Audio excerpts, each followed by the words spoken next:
क्योंकि exit poll से विरोधी दलों के नेता निराश हैं, बीजेपी के सपोर्टर्स में जोश है, बीजेपी के कार्यकर्ता पूरे देश में लड्डू बनाने में जुटे हैं, नतीजे आने के बाद जश्न की तैयारी में जुटे हैं।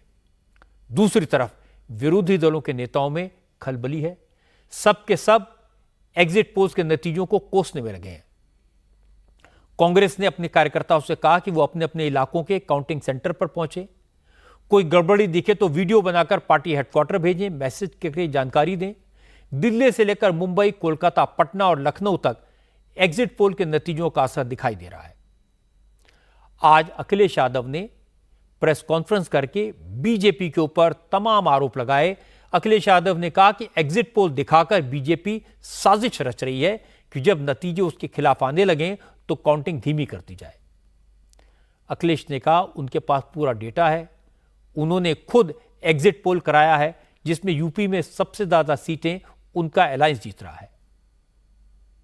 हमारा एग्जिट पोल यह कहता है कि सबसे ज्यादा सीटें इंडिया गठबंधन उत्तर प्रदेश में जीतेगा। मैंने अपना इंटरनल भी सर्वे कराया है और वो भी बहुत बढ़ चढ़ कर बता रहा है। जो लोग उनके समय समय पे बूथ मैनेजमेंट का काम कर रहे हैं वही एग्जिट पोल मैनेजमेंट के लिए आए हैं।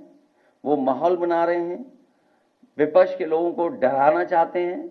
ये राजनीति इनकी पहले से रही है और इसी तरह करते आए हैं। काउंटिंग को धीमे धीमे करें और रात में बिजली गुल करेंगे, लेकिन इस बार जनता भी तैयार है और इस देश का नौजवान से लेकर के हर वर्ग के लोग तैयार हैं कि उन्हें अपने मतदान किए हुए की रक्षा करनी है।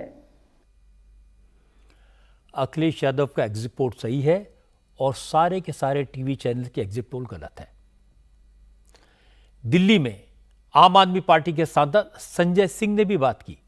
संजय सिंह कई चैनल के एग्जिट पोल के स्नैपशॉट लेकर प्रेस कॉन्फ्रेंस करने पहुंचे। उन्होंने बताया कि एग्जिट पोल में क्या गड़बड़ियां हैं।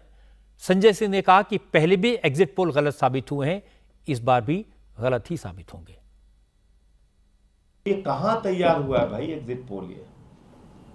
ये कहां पे बनाया गया एग्जिट पोल? ये कौन सा एग्जिट पोल है भाई? तो मैं तो एक मायने में एग्जिट पोल करने वालों को धन्यवाद दिया है कि भैया एग्जिट पोल के लोगों ने पूरे देश को यह बता दिया कि हमारे एग्जिट पोल पे भरोसा ही मत करना। उन पे दबाव बना होगा एग्जिट पोल के नंबर बदलने के लिए। उन्होंने कहा ठीक है मोदी जी, हम ऐसा नंबर बदल देते हैं जिस पे जनता विश्वास ही नहीं करेगी। एग्जिट पोल ये मतगणना से पहले देश की जनता को, देश के प्रशासनिक तंत्र को और देश के चुनाव आयोग को प्रभावित करने की एक गलत कोशिश है। एग्जिट पोल इस देश के अंदर पूरी तरीके से बैन होना चाहिए, बंद होना चाहिए, क्योंकि एक बार नहीं अनेक बार यह गलत साबित हुआ है। कोलकाता में तृणमूल कांग्रेस के नेता मदन मित्रा ने तो यज्ञ करवा दिया और कहा वो बीजेपी और एग्जिट पोल करने वाले चैनल्स की बुद्धि की शुद्धि के लिए हवन करवा रहे हैं। मदन मित्रा ने कहा कि बीजेपी काउंटिंग में हेराफेरी करके चुनाव जीतने की कोशिश कर रही है, इसीलिए सारे एग्जिट पोल में बीजेपी को जिताया गया। बीजेपी वाले धमकी दे रहे हैं, इसलिए कल उनकी पार्टी के नेता वोटों की गिनती के वक्त काउंटिंग स्टेशन के बाहर हजारों कार्यकर्ताओं के साथ निगरानी करेंगे और कोई गड़बड़ी नहीं होने देंगे। मेरा ख्याल से ये और अमित शाह फोन से बात करते थे कैसे ये काउंटिंग स्टेशन जितना है सबको दखल किया जाए और ज़बरदस्ती जीता जाए। और देखिए उसका प्रथम दफ़ा यह है, हर न्यूज़ मीडिया बता दिया कि वो जीत रहे हैं और तृणमूल कांग्रेस पीछे है। तो ये these are all bogus, fake news. कल साबित हो जाएगा जो बोला ये न्यूज़ चैनल ये ठीक नहीं है। ये जो बीजेपी पार्टी का प्रेसिडेंट है उन्होंने बताया कि इनकाउंटर होगा, माने बंगाल को यूपी बनाएगा, बनारस बनाएगा, बिहार बनाएगा, राजस्थान बनाएगा। तो इससे तृणमूल को डराने चाहते हैं। तो इसीलिए हम लोग कहा कि डरने का कोई बात नहीं है, आप लोग अंदर में बैठ के काउंटिंग में रहेंगे और हम लोग लाखों लाखों नौजवान को लेकर काउंटिंग स्टेशन का बाहर में रहेगा। एग्जिट पोल पर सवाल उठाने वालों को रविशंकर प्रसाद ने जवाब दिया। रविशंकर प्रसाद ने कहा, विपक्ष को हार सामने दिखाई दे रही है, इसलिए हर संस्था पर सवाल उठाए जा रहे हैं। रविशंकर प्रसाद ने कहा, अगर जनता विपक्षी दलों को वोट नहीं देती तो इसमें बीजेपी क्या करे।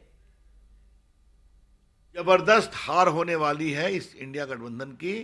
ये बिखरने वाला है 4 तारीख के बाद। हारने वाले हताश लोग और क्या बोलेंगे। इसी एग्जिट पोल ने जब तेलंगाना में कांग्रेस की जीत की बात की उसी संस्था ने, तो बड़े आप खुश थे। जब कर्नाटका में आपकी जीत का संकेत दिया तो आप बड़े खुश थे। जब हिमाचल में कहा कि कांग्रेस जीतेगी तो आप बड़े खुश थे। आज जब देश में नरेंद्र मोदी की जीतने की संभावना बताई जा रही है तो आप परेशान हैं। ये यही हाल है जो ईवीएम में होता है। कर्नाटक जीत गए ईवीएम से, बंगाल जीत गए, केरला जीत गए, तेलंगाना जीत गए, हिमाचल जीत गए तो ईवीएम ठीक है, और जहां बीजेपी जीते तो ईवीएम खराब है। तो आप किसको किसको आलोचना करेंगे। चुनाव आयोग की करते हैं आप, मीडिया को रोज आप मन भर गाली पढ़ते हैं अगर शुद्ध भाषा में बोलूं तो, और ले चलते हैं संविधान खतरे में है। न्यायपालिका को कांग्रेस पार्टी ने टीका टिप्पणी की अनावश्यक, याद होगा आपको। मीडिया पर करते हैं, चुनाव आयोग पर करते हैं, कोई संस्था छोड़ेंगे आप। अब इनको वोट नहीं मिलता तो हम क्या करें। मोटी बात यह है, हार निश्चित है, अभूतपूर्व ऐतिहासिक विजय होगी। असल में एग्जिट पोल्स को लेकर जिस तरह के कमेंट किए गए, उनका उद्देश्य सिर्फ एग्जिट पोल्स के आउटकम को डिस्क्रेडिट करना है। एग्जिट पोल कोई पहली बार तो हुए नहीं, पूरी दुनिया में होते हैं, अमेरिका में भी होते हैं, ब्रिटेन में भी होते हैं। हाँ, ये पोल कभी कभी गलत भी हो जाते हैं, कभी सही होते हैं, लेकिन कहीं भी किसी मुल्क में इस तरह की बचकानी और बेहुदा बातें नहीं की जाती। क्या विरोधी दलों के नेता नहीं जानते कि एग्जिट पोल कोई टीवी चैनल नहीं करता, सब किसी न किसी पोल करने वाली एजेंसी को हायर करते हैं। हर एजेंसी को इस काम के लिए लाखों रुपए दिए जाते हैं, ये उनका चार्ज होता है। अब ये महज इत्तेफाक है कि इस बार सारे के सारे एग्जिट पोल किसी भी एजेंसी ने किए हों, एनडीए की, बीजेपी की, नरेंद्र मोदी की जीत प्रेडिक्ट कर रहे हैं।